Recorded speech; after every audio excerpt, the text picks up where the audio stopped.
Hello everyone, Radhe Radhe. स्वागत है आप सभी का मेरे यूट्यूब चैनल उमा की दुनिया में। आ चुकी हूँ एक नए वीडियो के साथ। नई शुरुआत, नई कोशिश। और समय है सुबह का। वीडियो की शुरुआत सुबह से हो रही है। बहुत सारा काम पड़ा हुआ था और काफ़ी कुछ निपट चुका था। सबसे जो ज़रूरी होता है वीडियो डालना, तो बिल्कुल इस समय मैंने सुबह सबसे पहला काम वीडियो डालना ही शुरू कर दिया है। क्योंकि जब सुबह लगो तो 2 घंटे से ज़्यादा का समय लग जाता है, तब वीडियो पहुंच पाते हैं आप तक। और अगर काम में लग जाओ तो ये भी ना पहुंच पाए। इसलिए सारा सब कुछ छोड़ के सोचा कि पहले ये ही काम करती हूँ। फिर ये करने के बाद जो दूसरा सबसे पहला काम होता है बाहर की सफाई, और उसके बाद फिर ज़रूरी होता है पानी भरना। क्योंकि जैसे ही समय आगे बढ़ता है वैसे ही लाइट जाने का डर लगा रहता है। ये बोरियां थी जो बच्चे लाए थे बाहर से, पशु आहार की, खाली हुई हैं। तो इनको धुलना भी बहुत ज़रूरी होता है। अगर इनको ऐसे ही रख दो तो चूहे खुथर खुथर के फेंक देते हैं सारी बोरियां। फिर आ गई थी रसोई में, बनाने लगी थी खाना। खाने में बना रही थी आलू टमाटर मटर की सब्जी, चावल, रोटी। फटाफट बना लेती हूँ, जिससे कि अगर सुबह का खाना समय से बन जाता है तो बच्चे भी खा लेते हैं और हमें भी थोड़ी सी राहत महसूस होती है। और अगर धूप निकली तो फिर ये लगा करता है कि थोड़ी देर धूप में चले जाओ, तो अपना कुछ काम ऊपर छत पे बैठ के धूप में कर लो, तो शरीर को भी बहुत सारा रिलैक्स मिलता है। और इस समय क्या है, मौसम बहुत ही ज़्यादा ठंडा हो रखा है, और जो कि बहुत ही बूढ़े बुजुर्ग लोगों के लिए तो बहुत ही ज़्यादा समस्या है।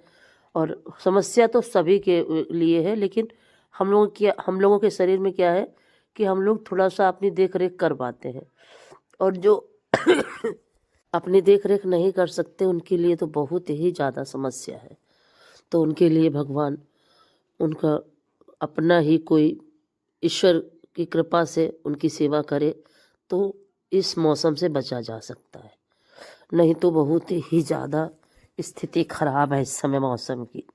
और आज सुबह से पता नहीं कितनी ज़्यादा खांसी आ रही। थोड़ा सा भी स्वास्थ्य पे इफ़ेक्ट होता है सर्दी का तो बस तुरंत कुछ ना कुछ खांसी जुकाम जैसा लग ही जाता है। और इधर चावल, सॉरी, सब्जी बन चुकी थी। चावल पकने के लिए पानी एक तरफ रखा था, फिर मैंने उसको हटा के और अपना काढ़ा चढ़ा दिया था, क्योंकि कहीं ना कहीं मुझे ठंड लग रही थी, मुझे लग रहा था मैं काढ़ा पीऊँ। फिर सब्जी मेरी बन चुकी थी, उसके बाद चावल जैसे ही पानी खौलने लगा उसमें चावल डाल दिए। और क्या ये नए चावल हैं, वो बिल्कुल सॉफ्ट सॉफ्ट से बनते हैं, और सब्जी हो या दाल हो उसके साथ बहुत अच्छे लगते हैं खाने में। सिर्फ क्या है, मैं चावल का पानी नहीं निकालती हूँ, क्योंकि चावल का पानी निकालने के बाद फिर वो चावल थोड़ा सा मुझे कम अच्छे लगते हैं। तो थोड़ा सा गीले गीले से बनते हैं, लेकिन थोड़ी देर तो ये लगा करता है कि गीले हैं, फिर थोड़ी देर बाद जैसे ही ठंडे होते हैं तो सही हो जाते हैं। और गरम गरम दाल चावल हो या सब्जी चावल बहुत अच्छा लगता है खाने में। हम बनाने लगी थी रोटियां। अगर आज का वीडियो थोड़ा सा भी अच्छा लगे तो प्लीज़ मुझे ज़्यादा से ज़्यादा सपोर्ट करें। और उसके बाद अपने बहुत सारे काम हैं जो मुझे करने होते हैं, तो सभी कुछ जब एक व्यक्ति को करना होता है तो वो अपने काम क्रम से करते ही रहता है। उसको दिन भर पूरा लग जाता है और उसका काम का भी नहीं ख़त्म होता। तो वैसे ही मेरे साथ भी है कि फिर थोड़ा थोड़ा करके ये करना वो करना, और इस तरह से पूरा समय निकल जाता है। सुबह से रात कब हो जाती है पता ही नहीं चलता। पर क्या है कि जब हम अपने काम करते होते हैं तो एक हमें खुशी होती है कि बस ईश्वर इसी तरीके से सारे काम इन्हीं हाथों से करवाता रहे, जिससे कि कभी जीवन में ये ना सोचना पड़े कि कोई हमारे काम करे। समय बदलता है, चीज़ें बदलती हैं। और देखिए खाना मेरा बन के हो चुका था तैयार, फिर बच्चों को दे दिया, और फिर ये है रात का समय। और अब बारी थी, जा रही थी पनीर का पराठा बनाने के लिए। और ये देखिए इमली की चटनी बनाई थी। तो मैं अरारोट वगैरह कुछ भी, मैदा वगैरह कुछ भी नहीं डालती गाढ़ा करने के लिए चटनी को, और थोड़ा सा पतला पतला ही रखती हूँ, जिससे कि सही भी रहता है और ये चीज़ें भी मुझे नहीं मिलानी पड़ती। तो देखिए मेरी चटनी बन के हो चुकी थी तैयार। अब इसमें लगाने जा रही थी मैं तड़का। तो इमली की चटनी हो या कोई भी चटनी हो, उसमें अगर जीरा हिंग का तड़का लगा दो तो उसका जो बादी जैसा पर होता है वो सब उसमें से निकल जाता है हींग के तड़के से। तो इमली की चटनी बनाऊँ या अमचूर की चटनी बनाऊँ कभी भी, वैसे सर्दियों में कम ही बनाती हूँ ये चीज़ें, क्योंकि बच्चों को तो ये चीज़ें बहुत ही ज़्यादा पसंद होती हैं, लेकिन ये नुकसान भी करती हैं। और शायद इसी वजह से, इमली की चटनी की वजह से ही मुझे खांसी आ रही है। और फिर देखिए अच्छे से जीरा हींग भुन चुका था, अब इसको तड़का इसका लगा देती हूँ। इसका तड़का लगा दिया और देखिए छोटा सा ये भगोनिया है, ये देखिए कितना जल गया है। इसको साफ़ करने में बहुत परेशानी होती है। और बड़ा कोई बर्तन खाली वैसा बड़ा था नहीं, बहुत बड़े बड़े हैं तो फिर उसमें बनता नहीं चटनी। और ये देखिए मैंने पनीर को कद्दूकस करके रख लिया और आलू को छील के पहले ही रख लिया था।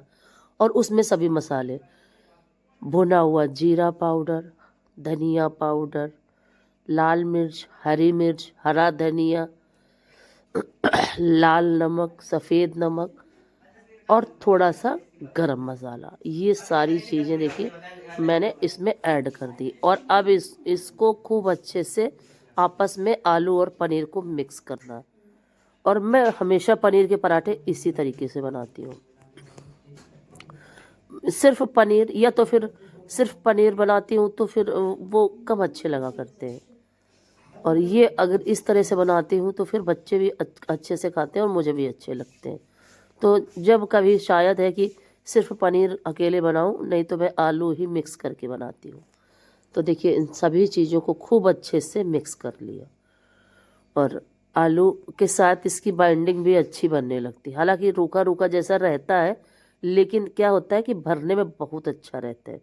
और ऐसे क्या होता है, या तो फिर उसको दबाओ तो लच्छे उसके दबे, मसलना बहुत पड़ता है और ऐसे बिखरे बिखरे से लच्छे रहते हैं। तो मैं हमेशा इसी तरीके से बनाती हूँ। अब शुरू करती हूँ आलू को पराठा बनाने के लिए। आप भी ज़रूर ट्राई करिएगा, बहुत ही सिंपल तरीका है और ये पराठे सभी को अच्छे लगते हैं। आलू का भरवा पराठा हो, पनीर का भरवा पराठा हो, और गोभी वगैरह तो मैं भर के नहीं बनाती हूँ, ना गोभी का ना मूली का, कभी भी भर के नहीं बनाती हूँ। ऐसे ही आटे के साथ उसको मिक्स करके और फिर उसी तरीके से बनाती हूँ।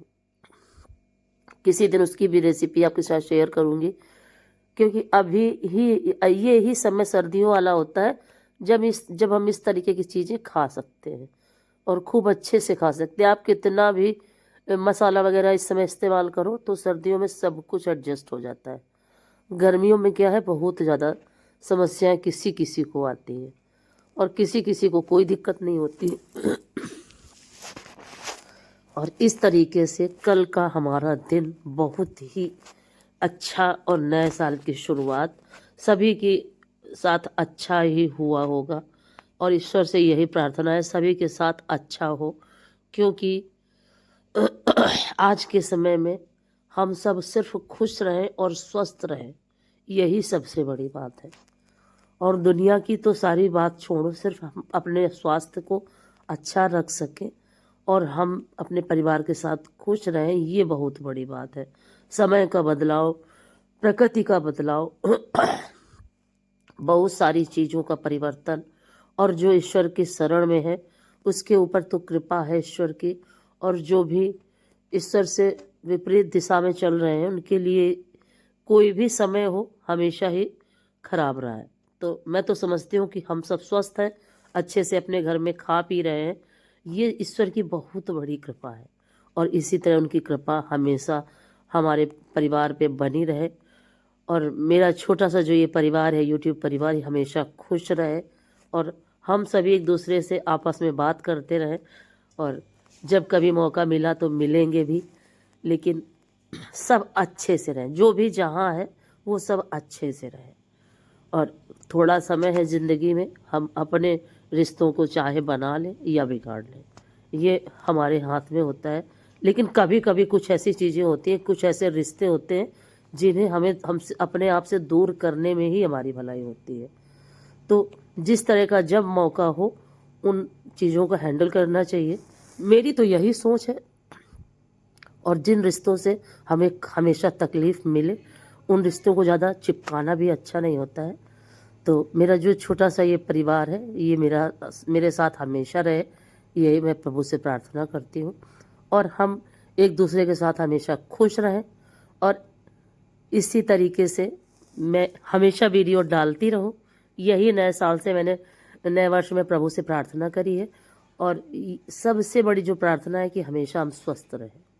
तो ये कुछ प्रार्थनाएं हैं जो ईश्वर मेरी सुने।